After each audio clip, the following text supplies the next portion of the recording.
이런 것들이 보편적 가치거든요. 이런 것이 다 깨끗이 허물어졌다는 거예요. 어떻게 허물어지냐면요.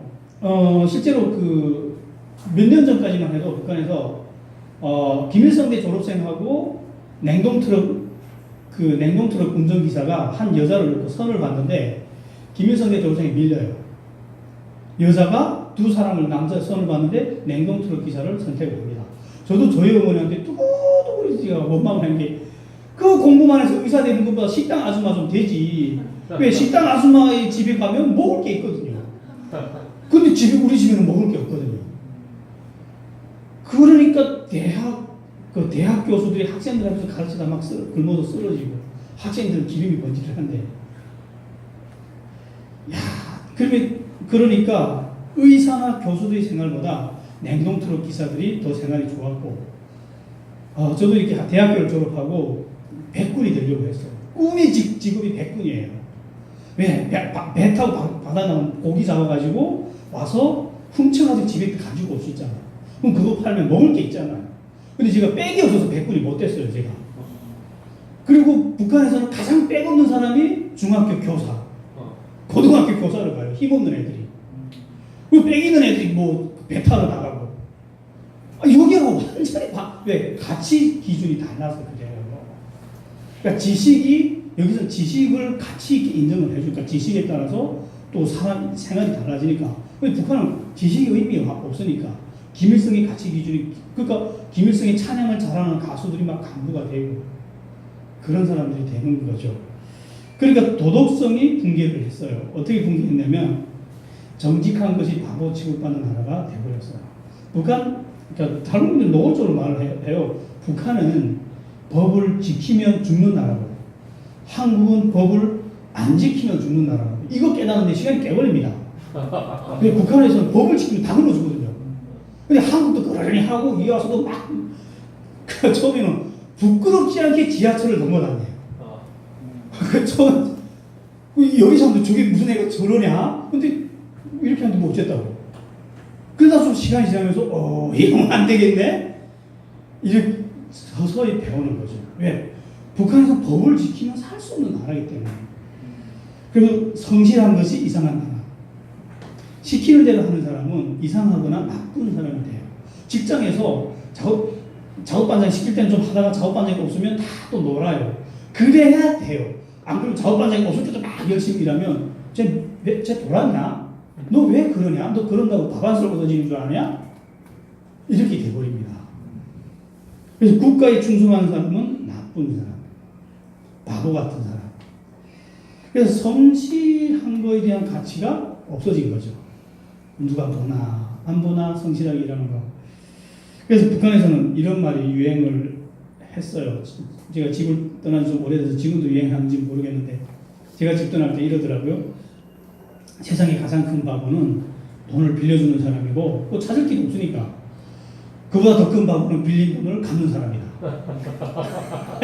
이런 말이 돌더라고요. 그러니까 죄의 기준이 달라요. 그래서 도덕성이 어떻게 변질됐냐면요.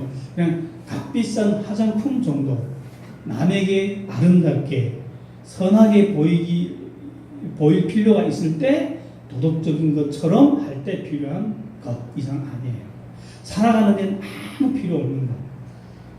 그래서 정직성이 굉장히 결여되어 있습니다. 왜냐하면 정직성의 결여는 북한뿐만 아니라 공산권 사회의 특징입니다. 이게 공산권 사회에서 왜 중국도 그렇고 러시아 사람들도 그렇고 똑같더라고요. 왜 정직성이 이렇게 바닥에 떨어질까 하고 봤더니 정직해야 될 근원적인 이유가 없었다는 거예요. 북한에서. 왜냐하면 그래도 종교를 갖고 있는 국가들에서는 내가 지금 거짓말을 하면 죽은 다음에 심판대 앞에 계산을 받는다는 그 심판의 개념이 있어요.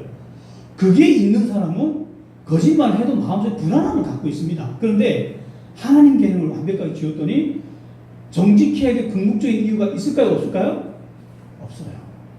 그러니까 남한테 정직한 사람을 보일 필요가 있을 때만 정직한 것처럼 하는 거죠. 뒤돌아서면 다 거짓말하고 다 도둑질하고.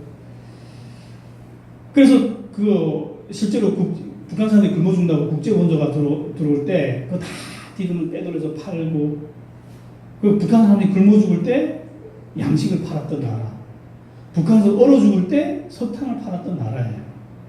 야, 북한이 좀 여기 한국 와서 알았어요. 북한이 저렇게 석탄을 많이 파는 나라라는 거. 얼마나 많이 얼어 죽은지 모릅니다. 북한에서. 그래서 저는 그 직장 생활할 때 이렇게 했어요. 점심 12시에 되면 식당에 가서 5분 내로 밥을 먹으셔요. 그 다음에 석탄 훔치러 가는 거죠. 그 이렇게 비밀 통로가 있어요. 우리 직장은. 그러면 그 중국에서 강철을 녹일 수 있는 석탄을 수입해 옵니다. 그 국가에서 외화를 주고. 그럼 비밀 통로로 가서 그 석탄 한 배나씩 내고 와요. 가는데 개미들처럼 우리 직장 사람들이 한 줄로 쫙 다 가요. 다 가서 한 배나씩 내고 오면 다시 되돌아오면서 직장 사람들 다 만나요. 그런 당 제도 비서도 만나고 작업반장도 만나고, 그럼 막 너 성공했니? 수고했다 하이하이 하면서 인사하고 지나가는데, 다음날 아침 출근하면 석탄 훔친 것 때문에 욕먹진 않아요. 근데 뭘 가지고 욕먹냐? 지각한 것 때문에. 내가 지각하지 말랬지. 왜 지각했어? 이것 때문에 욕을 먹는 거예요. 너도 도둑놈이고 나도 도둑놈이니까. 그러니까 정직성이라는 개념에 대해서, 신용이라는 말을요, 제가 북한에서 이런 식으로 들었어요. 그 어떤 외국 나갔다 온 사람이 이런 말을 하는 거예요. 야, 자본주의 나라 사람들은 신용이 진짜 엄격해. 한번 약속하면 반드시 지켜야 돼. 야, 뭐 그런 세상도 다 있냐? 신용이라는 개념 자체를 몰랐던 것 같아요. 북한에서 할 때. 그래서 제가 그 중국에서 하나님 만날 때 어떤 식으로 만났냐면, 제가 성경 가르치면서 팀장을 했어요. 성경을 통독을 하다 보니까 1년 통독하니까 신약 성경 한 100번쯤 읽게 되더라고요. 그 구약을 한 10번쯤 읽고, 그러다가 팀장을 하니까 이 팀을 관리하니까 돈을 주니까 돈을 훔쳤어요. 저는 당당하게 훔쳤어요. 그 사역비주라고 한 주에 100원 쓰라고 주면 50원 내 거. 50원 가지고 밥도 먹고 이렇게 하는 거예요. 그렇게 한 1년 이상을 그렇게 했더니 하나님의 은혜를 받았어요. 제가 설교를 하는데, 그것도 설교를 해요. 도둑질하면 안 됩니다 이러면서. 그러니까 설교를 하는데 제 마음속에 굉장히 예리한 것이 팍 찌르는 거예요. 넌 도둑이야. 찌르고. 야, 참 오래 시달렸어요. 그게 하나님의 은혜라는 걸 깨닫는데 좀 시간이 걸렸던 것 같아요. 그럼 이게 하나님 음성이라는 걸 깨닫고 나서 제 반응이 어땠냐면요, 도둑인데 어쨌다고요? 도둑질 안 하고 삽니까? 이게 제 반응이었어요, 처음에. 그 다음에 제가 이 도둑질 이게 나쁜 짓이구나 하고, 그 돈을 내놓는데, 다시 내가 돈 훔쳐서 꺼내놓는 데까지 한 달 이상이 걸렸던 것 같아요. 그리고 지금은 제가 회개했기 때문에 이런 걸 해요. 지금은 안 그래요. 하여튼 그때 제가 그 돈을 꺼내면서 다시는 하나님, 내가 돈 앞에서는 일단 짓을 안 하겠습니다. 이렇게 제가 스스로 저한테 벌까지 막 내리고, 아무튼 근데 그때 제 반응이 지금 생각해보면 너무 당당했다는 거예요. 왜? 죄의식이 없었거든요. 탈북자가 도둑질 안 하고 거짓말 안 하고 어떻게 사냐고. 저는 그게 이해가 안 됐어요. 그래서 거짓말, 도둑질, 불성실, 게으르고 나태한 삶, 이런 것에 대한 죄의식이 없으면, 그럼 이런 사람들이 가끔씩 은혜 체험을 했다 합시다. 신앙 하나님과의 교감이 지속적으로 이루어질까요? 어렵습니다, 그거. 그리고 북한 사람들은 아무도 믿지 못해요, 이제. 아무도 믿지 못해요. 왜? 정말로 믿었던 것에 대해서 크게 배신을 당한 사람은 더 이상 믿는 걸 두려워하죠. 그 때문에 특히 하나님을 못 믿어요. 이제 북한 사람은 눈앞에 보이지 않고 자기 손에 만져지지 않으면 믿지를 못해요. 실제로 그래서 어떤 현상을 경험했냐면, 한국에 나와서 하나원에서 신신당부하더라고요. 돈이 생기면 집안에 방구석에다 꽁꽁 감추지 말고 은행에다 저축을 하라고. 그래서 ATM기 사용하는 법도 가르쳐줘요, 하나원에서. 근데 가르쳐주니까 뭐 넣었다 뺐다 하는데, 우리 마음속에서 어떤 게 있냐면, 돈을 왜 은행에 갖다 넣어? 장롱에 넣어야지. 왜? 북한에서 돈을 은행에 넣는다고 버리는 것 같아요. 그거. 저축은 할 수 있는데 찾을 수 없거든요, 이게. 절대로 찾을 수 없어요, 이게. 그거 그럼 북한 사람은 알아요. 근데 중국 사람들이 모르고 왔다 돈 다 떼우고 가더라고요. 근데 신우수 특구할 때 중국 기업가들이 와서 돈을 저축하고 그 기업에 쓰려고 왔더니 돈 내일 오십시오. 한 주일 후에 오십시오. 한 달 후에. 그 다음에 열이 보니 그 신우수 특구 그냥 망했잖아요. 은행에다 돈을 저축했는데 꼭대기 가서 다 가져가거든요. 저 은행에 돈 있다면 장성이 와서 가져가고 장성택이 와서 가져가고 은행에서 돈 달라면 줄 돈이 없는 거예요. 그래 중국인 사업가들이 열이 받아가지고 이게 무슨 놈이 나라냐 이러고 딱 가버렸대요. 그러니까 북한 사람들이 여기 와서 돈을 어떻게 은행에 냅니까 이거. 그러다가 이제는 제가 저축 잘해요. 이게 돈이 생기면 은행에다 넣어요. 이게 왜 하나는 그렇게 가르치면 집에다 넣어가지고 맨날 잃어버린다는 거예요 이게. 그래가지고 집에다 두지 말고 은행에 두라고. 한국 사람들은 돈을 집에다 안 둔다고. 야, 왜 일어나면요? 북한에 있을 때 어떻게 훈련을 받았냐면 내 등짝도 보이지 않게 믿지 마라. 이렇게 훈련을 받았기 때문에 그래요. 이제 믿지를 그러면 하나님 믿을까요? 이런 사람들이 두려워서 못 믿어요. 정말 두려워서. 그런데 그럼 믿는 사람이 없느냐? 있습니다. 저도 믿거든요. 어떻게 믿느냐? 추상적으로 못 믿어요. 진짜 눈에 보일 때, 진짜 손에 잡힐 때, 그때 믿어요. 그래서 저는 언제 이렇게 충격을 받았냐면요. 언제부터 이렇게 충격을 받고 마음을 열기 시작했냐면 성경을 100번 읽고도 제가 안 믿었어요. 뭐만 배웠나요? 믿는 척 하는 것만 배웠어요. 김일성이 앞에 하던 거 그대로 하면 되니까. 그러면서 마음속에 전혀 안 믿고 있는 거죠. 그러다가 언제 제가 충격을 받았냐면 그러는 거예요. 한국 선교사님들이 와서 책을 이렇게 갖다 주는데 거기에 무슨 이렇게 성경 해석하는 책들 보면 뒤에 저자 속에 뭐 철학 박사 뭐 이런 사람들이 뭐 책을 써줄까. 야, 이 철학 박사씩이나 돼가지고 이 미개한 성경을 이용하냐? 그게 이해가 안 돼서 철학 박사씩이나 돼가지고 왜 성경을 믿냐고 했더니 성교사님 그때 이런 말을 해줬어요. 야, 미국 대통령도 하나님 믿어. 설마 미국 대통령 때 성경에 넣고 선서를 해. 좀 못 믿었어요. 미국 대통령이나 되는 사람이 어떻게 그렇게 미개할 수 있느냐. 근데 실제로 우리 단기 선교 때 이렇게 와서 우리 선교로 오는 분들이 의사들이 막 와요. 의사들이 와서 우리 선교주다 가고 그럼 야, 사람이 바보 같아 보이나 않는데 하나님 믿고. 그러다가 제가 언제 깨졌냐면 그때 포항에서 한번 포항 어느 교회에서 이렇게 청년부가 단기 선교팀 우리 선교 현장에 와서 같이 이렇게 지냈던 적이 있어요. 그런데 걔들이 올 때 상상을 크게 하고 왔더라고요. 성경을 1년에 100번씩 읽는 탈북민들이래 해가지고 대가 신령하더라고. 와서 같이 찬양 부르고 예배도 드리고 했어요. 야, 전 진짜 꿈꾸는 것 같았어요. 그때 H.O.T라는 여자애들이 막 유행을 할 때였어요. 알아듣기는지 모르겠어요. 그래서 그 TV로 H.O.T라는 애들이 이렇게 보고 남성 여자애들 저렇게 생겼구나 이렇게 봤는데 진짜 그런 애들이 온 거예요. 같이 찬양 부르고 너무 좋은데 제가 식당 근무라서 이렇게 식당 당번에서 나가서 밥으로 나가니까 한 자매가 도와주겠다고 같이 나가자고 이러는 거예요. 그래서 너무 기분 좋아서 같이 나갔어요. 근데 시장에 나가니까 제가 중국어를 하니까 이렇게 하는데 전 걔한테 잘 보인다고 사과 하나 슉 훔쳐가지고 자 먹어 했더니 이 여자가 가만히 있는 거예요. 이 여자는 지금 우리를 성경 막 100번씩 읽은 사람이야 이러고 알고 왔는데 그냥 얘가 왜 이러지 이러면 가서 이렇게 물건 사는데 그 아주머니가 거스름돈을 잘못 줬어요. 2원을 줘야 되는데 4원인가 이렇게 줬어요. 그러니까 제가 그 돈 받고 기분이 좋아가지고 또 자랑을 했어요. 내가 2원 받아야 되는데 4원 받았다고. 그리고 그럼 돈 벌었다고 기분 좋아서 가는데 그 사람이 딱 정색을 하더니 우리 크리스찬이야. 너 그 돈 가서 다시 줘. 야, 그렇게 딱 쏘아붙이는데 제가 진짜 똥바가지로 확 뒤집어 쓰는 기분? 와, 너무 창피한 거예요. 그래서 막 화가 나가지고 뭐라 했냐면 너는 남수는 사람이잖아. 너 돈이 많잖아. 넌 도덕적으로 살아도 돼. 나는 북한 사람이라고. 나 정직하게 살아야 된다고? 나 그럼 죽어야 돼. 나도 남수는 가면 없으면 정직하게 살 수 있어. 막 이러면서 열이 받아 그랬는데 제 마음속에 그때 어떤 신선한 충격을 받았냐면요. 이야, 성경에서 가르치는 대로 사는 사람도 있네? 저는 그게 놀랐어요. 그냥 앞에서만 다 우리처럼 믿는 척 하는 줄 알았는데, 뒤에 가서 진짜 그대로 사는 거예요.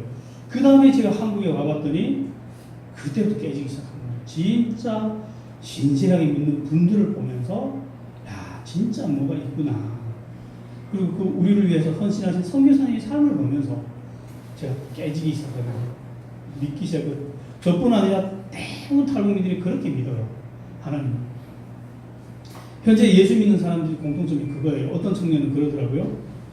농장에서 한국 목사님이 운영하는 농장에서 일을 했는데 자기를 거둬주니까 너무 고마우니까 정말 충성을 다했대요.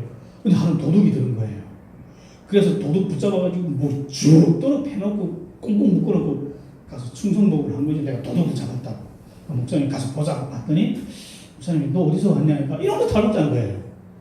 그러니까 목사님 다 풀어주고 다 옷도 새 옷으로 갈아입혀주고 돈도 줘서 보낸 거예요. 그러니까 걔가 충격을 받아가지고 아니 도둑놈을 왜 이렇게 해주냐고. 거기서 얘가 충격받아서 그때부터 그 목사님이 말하는 말에 마음을 열고 예수를 믿기 시작했대요. 걔가 무슨 일을 하냐면요. 그게 잡혀나가가지고 감옥에 들어가서 감옥에서 옥수수가 한 30알 정도 나와요. 한 끼 식사로. 그거를 나눠 먹었다는 거예요. 옆에 있는 친구. 북한에서 그런 인종이 없어요. 자기도 배고파 죽겠는데 이거를 나눠 먹는다? 그래서 그때 그 감방에 있었던 북한 사람들이 다 믿었대요. 예수를. 뭐 때문에 저렇게 행동하지? 그러니까 눈에 보일 때 믿는다는 거죠. 그래서 믿는 북한 사람 옆에는 늘 보면 신실한 권사님, 집사님 이런 분들 아름다운 설교, 아름다운 찬양에 믿는 사람은 거의 없습니다. 그래서 저는 이 믿음의 시작교회 오니까 찬양이 너무 좋아요. 근데 우리 교회는 찬양이 그렇지 않아요. 근데 저는 바꾸지 않아요. 우리 교회도 찬양의 은사를 받은 남한분들이 있거든요. 찬양대 안지역입니다. 탈북민들이 나와서 그 어설프게 열심히 엉터리 찬양을 하는데 그래도 저는 그렇게 가요. 북한 사람들은 찬양의 아름다움 때문에 마음을 열지 않는 걸 알기 때문에 오히려 어설퍼도 막 그렇게 열심히 하는 그 개들의 삶을 보고 마음이 열린다는 걸 알기 때문에 저는 그래서 보고 확실히 대해서 믿으면 또 진짜로 믿어요. 제가 최근에 와서 놀랬던 게 뭐냐면요. 제가 이번에 간이식 수술하면서 한 8명이 우리 간을 기증하겠다고 저한테 찾아왔어요. 간을 줄 테니까 간이식 수술하라고. 근데 2분이 남한 분이고요. 그러니까 8명 중에 2분이 목사님이고 나머지 6명은 다 탈북민들이에요. 믿는 탈북민들이에요. 믿음은요. 생각도 모르는데 이거 가지고 같이 기도합시다 하면 기도하다가 목사님한테 와서 무슨 제가 간 드릴게요. 이러고 저를 찾아오더라니까요. 진짜로 믿는 거 맞죠?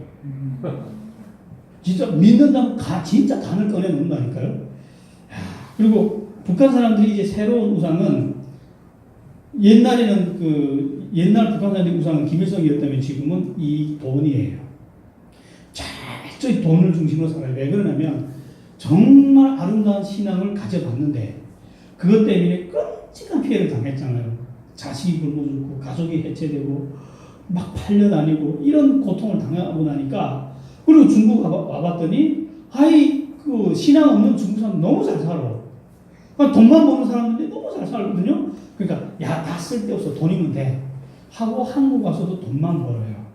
저도 이렇게 한국 와서 처음에 선교사님이 대학 가라고 계속 닥달거리는데 대학금 내가 한 달에 150만 원 버는데 1년이면 1,500만 원 버는데 4년이면 5천만 원이라고 당신 그 돈 줄 거냐고 이러면서 대학을 안 갔어요. 제가 저도 왜 정신적인 것보다는 돈이 먼저니까. 그래서 전 대학을 끌려갔어요. 지금 완전히 진짜 목사 잘못 만나서 대학에 끌려다니라고 이래가지고 제가 연대를 갔어요. 지금은 정말 고맙죠. 제가 왜 그때 연대 가자 이 마음 먹었냐면요. 제가 연대가 좋은 학교인 줄 몰랐어요. 그러다가 그 선교사님 딸이 제가 하도 안 간다고 버티니까 선생님 그 연대 가면 여자들이 줄 서서 기다려요. 그 말 듣고 제가 그래? 그럼 가야지. 장가는 가야지. 이러고 갔어요 제가. 왜? 지금 당장 나가 일하면 150만 원이라는 돈이 벌니 그게 커 보여가지고 가치관이 막 다르니까 그렇게 되는 거죠. 북한 사람들 내면의 구조가 좀씩 보이죠. 그러니까 그런 세상에서 살다 왔기 때문에 그런 거예요. 그러니까 인종 자체가 다른 거 아닙니다. 그리고 북한 사람들이 세뇌 교육 중심에서 살다 보니까 의식 구조가 단체는해요. 야, 이걸 지금 깨닫는데 시간이 좀 오래 걸렸던 것 같아요. 그러니까 북한 사람들의 의식 구조는 검은 것 아니면 하얀 거예요. 좋은 것 아니면 나쁜 거. 선 아니면 악. 이렇게. 김일성에게 충성되면 선, 나쁘면 악. 다 정치권 수용소 가야 돼. 다 처형돼. 돼야 돼. 이런 구조에서 이렇게 익숙해서 살다 보니까 한국에 와서도 이렇게 세상을 바라본다는 거예요. 좋지 않으면 나쁘고. 그러다 보니까 그 남한 사람들의 의식 구조는 이렇게 TV를 보면 채널이 많잖아요. 한 100개씩 막 되는 것처럼 채널이 많더라고요. 근데 북한 사람들의 채널은 딱 2개밖에 없어요. 좋은 사람 아니면 나쁜 사람. 그러다 보니까 현실에서 어떤 어려움을 겪냐면요.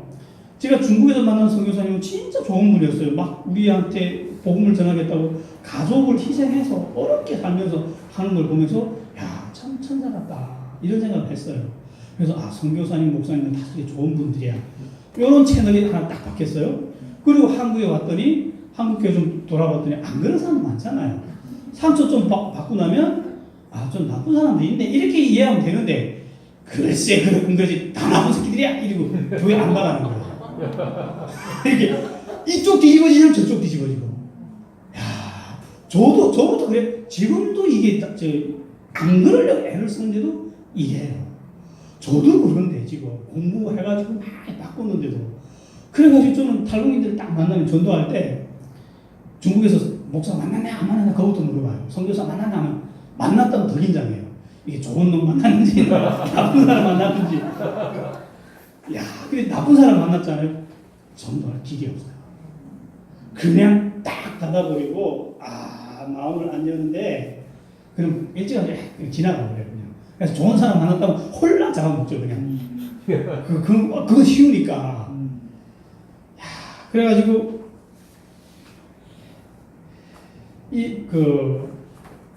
이래가지고 참 피해를 본 사람들 많아요. 저 같이 성경 공부했던 친구가 한국에 와가지고 김우현 총장이라고 칼빈대 총장님이 걔를 너무 이쁘게 본 거예요. 그래서 너는 내가 키운다 이래가지고 칼빈대로 데려갔어요. 그랬더니 칼빈대 가면 좀 자유주의 신학을 그냥 좀 가르쳐요. 성경을 보니 꼭지가 돌아가지고 총장님한테 성경책 땅에 패대기 치면서 뭐라 했냐면 내가 이딴 거나 배우려고 한국 온 줄 아는 거예요. 그 길로 이렇게 중국 가서 북한으로 들어가고 있어요. 차라리 이딴 거 배울 건데 북한 가서 그냥 복음 전하겠다고. 그리고 북한하고 한국 다 갔다 오면 한국 가서 돈 좀 얻어가지고 또 가서 북한 복음 전하고. 그래서 우리가 옆에서 그렇게 말렸어요. 그거 무모하다고 그러지 말라고. 그런데 한국 신학교는 다 어디서 나쁜 새끼들이라고 이러면서 격분해가지고 한국 신학교에서 신학한 사람은 다 나쁜 놈들 이렇게까지 가버리는 거예요. 왜 너들 정신 차리라고 그래가지고 무슨 신앙인데요. 그래서 결국 잡혀 죽었어요 지금.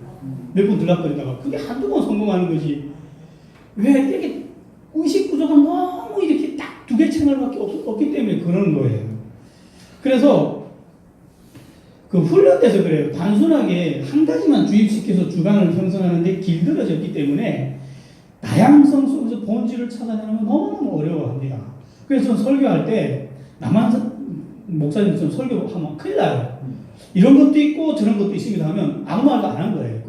그럼 어쩌라고 우리. 그래서 이건 이렇다 이렇게 딱 말을 해요. 저는 그게 굉장히 분명한 거예요. 그래서 다만 성경한테 상처를 받아요.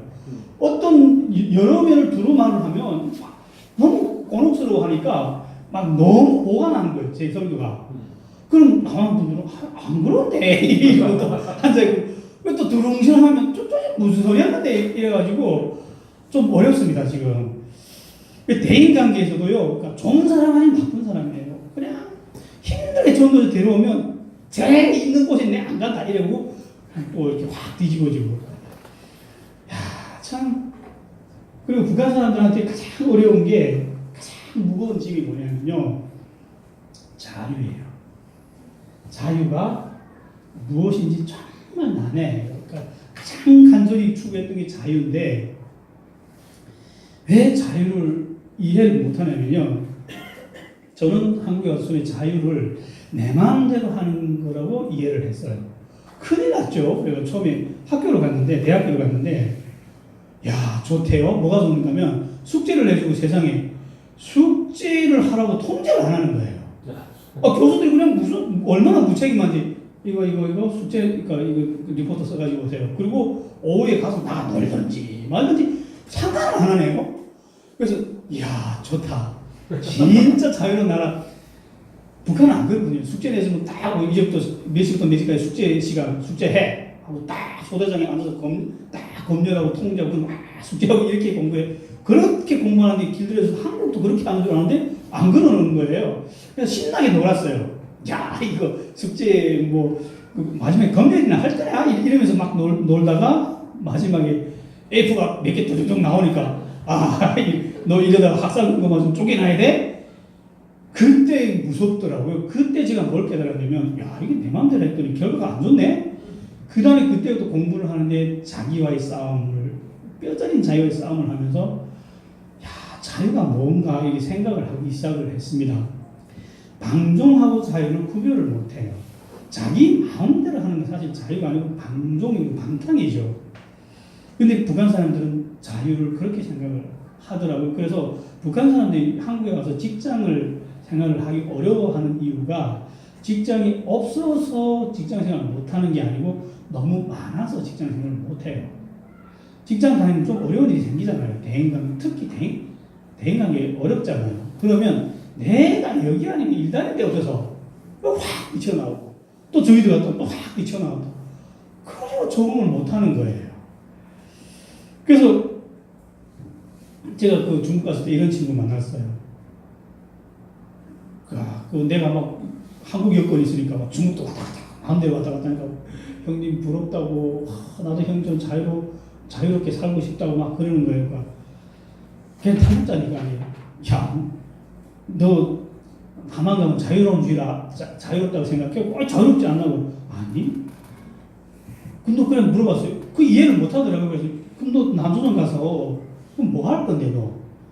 돈을 벌어야지. 돈 벌어서 뭐 할 건데? 핸드폰 사겠다고. 핸드폰 그거 공짜로 준다. 근데 그럼 자동차 사겠다고. 그거 한 몇 달이면 산다. 왜 자동차 샀어? 그럼 또 뭐 할 건데? 그래서 가만히 있는 거예요. 뭐 할지 모르는 거예요. 그래서 제가 이렇게 가르쳤어요. 너는 여기서 자유가 없어서 힘들어하지. 저기 가면 자유 때문에 힘들어한다고. 실제로 북한 애들이 고등학교 졸업하면 어느 대학 가야 됩니까? 죽기보다 힘들어해요. 내가 도대체 어느 학교 가서 뭘 배워야 되는지, 또 어떤 직종에 가야 되는지, 누가 선택해 주길 기다리는데 누가 선택해 줍니까? 또 선택해 주는 게 그 사람을 잘 모르니까 잘 못해주니까 그래서 그걸 너무 힘들어해요. 그래서 자유를 이해를 못하니까 자유가 뭐냐면 스스로 바른 것을 선택하는 게 자유인데 자유를 이렇게 그래야 그 바른 것이 뭔지를 알아야 자유를 이렇게 누릴 수 있는데 그게 안 돼 있는 거예요. 남한 사람들은 어려서부터 훈련된 것들이 우리는 전혀 모른다는 거죠. 그래서 이런 문제는 참 이거는 남한 분들이 가르쳐야만 됩니다. 그래서 안타까운 건 자유롭지 않거든요. 그래서 탈북민들이 여기 와서 자유로운 것 같은데 정말 자유롭지 못해요. 오히려 조금만 스트레스 받아도 직장에서 뛰쳐나오고 조금만 유혹을 받으면 끌려가고 조금만 어려우면 또 이렇게 넘어지고. 그래서 그럼 어떻게 해야 되느냐? 제가 한 5분 10분 정도만 더 쓸게요. 네. 그럼 어떻게 해야 되느냐? 북한의 그 주체사상은요, 기독교가 가지고 있는 경배 시스템을 다 뺏겨왔어요. 북한 사람들에게서 기독교는 정말 생소한 종교 아닙니다. 너무 익숙한 종교예요. 그런데 한편 완벽하게 쏘은 종교죠. 그래서 기독교를 가지고 가면 이렇게 또 예수 믿으라, 하나님 믿으라 하면 사기당한 사람한테 똑같은 거짓말을 가지고 와서 믿게 해야 되는 거하고 똑같은 결과예요. 그래서 북한 사람들 볼 때는 또 하나님 믿는다면 저 모서리 같은 게 북한에서 한 번 당했으면 됐지 또 여기 와서 이상한 걸 믿는다고 이렇게 바라봅니다. 그래서 정말 어렵습니다. 그럼 어떻게 해야 되느냐? 주체장이 성경을 다 완벽하게 베껴갔는데 딱 하나는 못 가져갔어요. 사랑. 그거는 흉내 못 냈어요.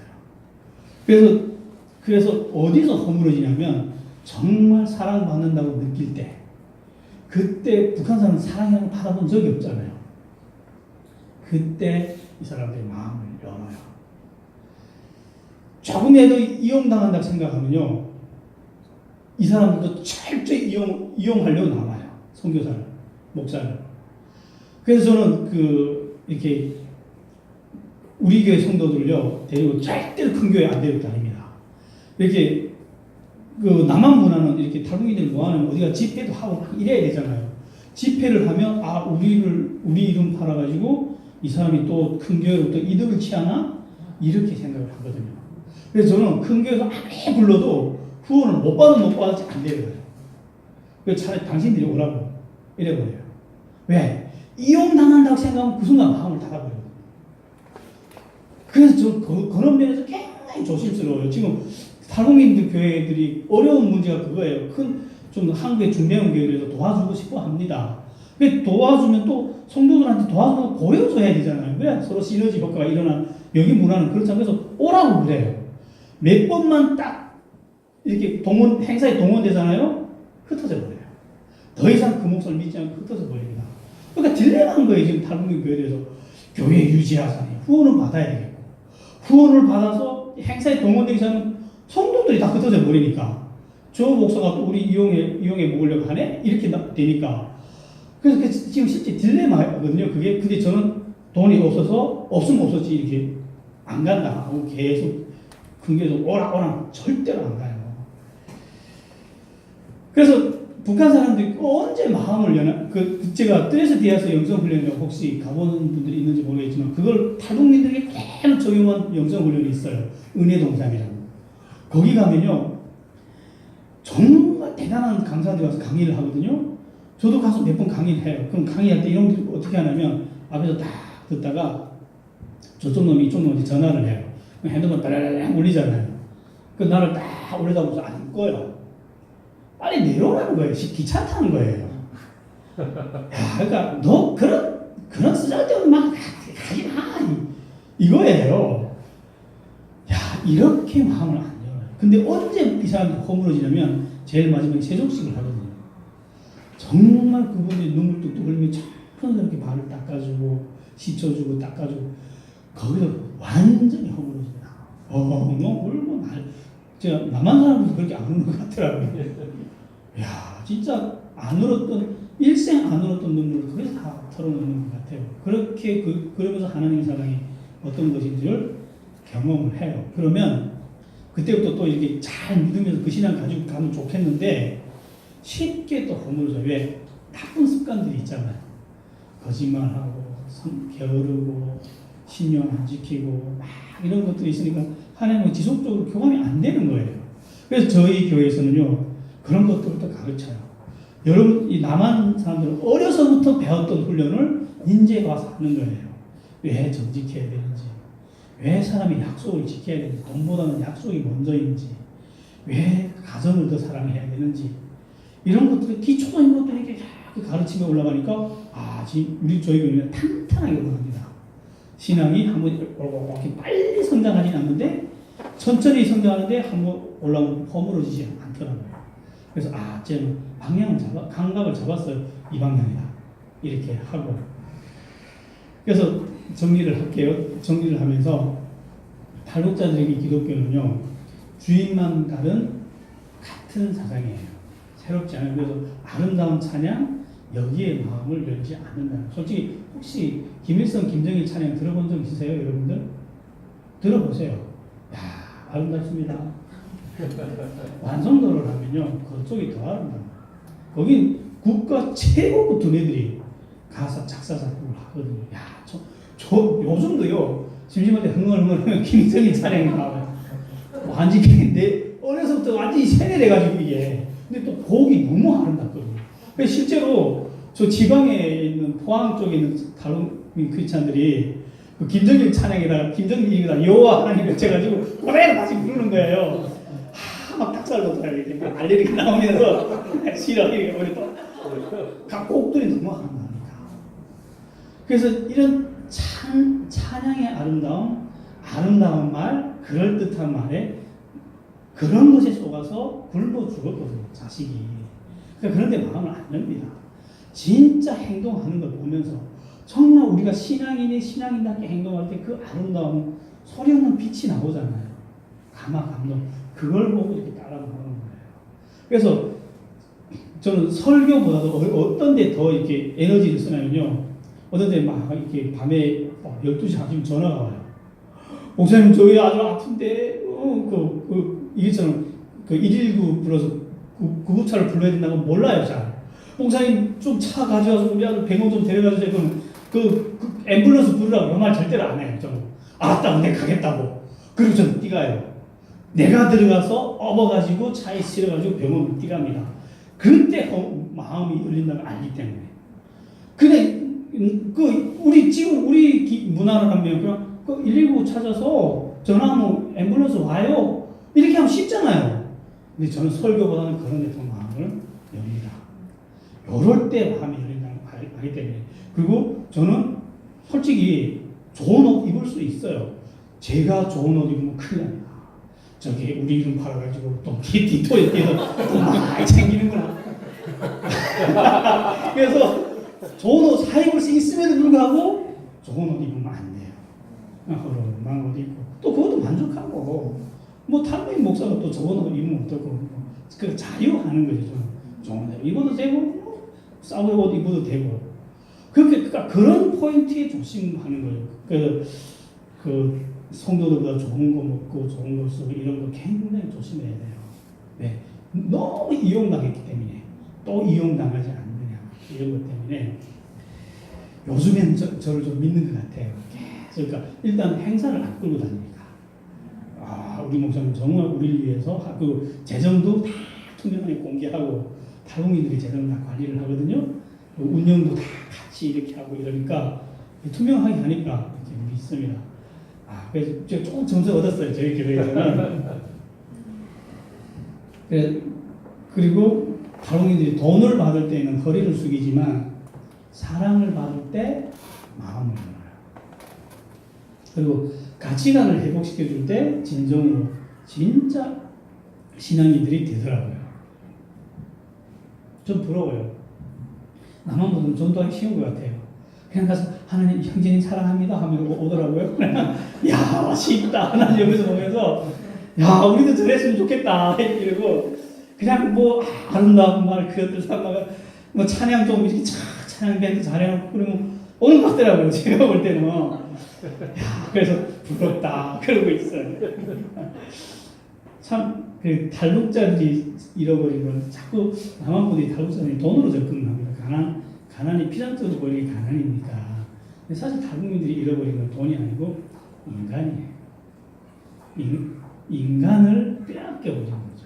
영혼을 빼앗겼다고 하면 좀 더 비슷할까요? 그래서 그럼에도 불구하고 저들을 이웃으로 받아주는 거. 저는요 이런 거 정말 뼈아프게 배웠습니다.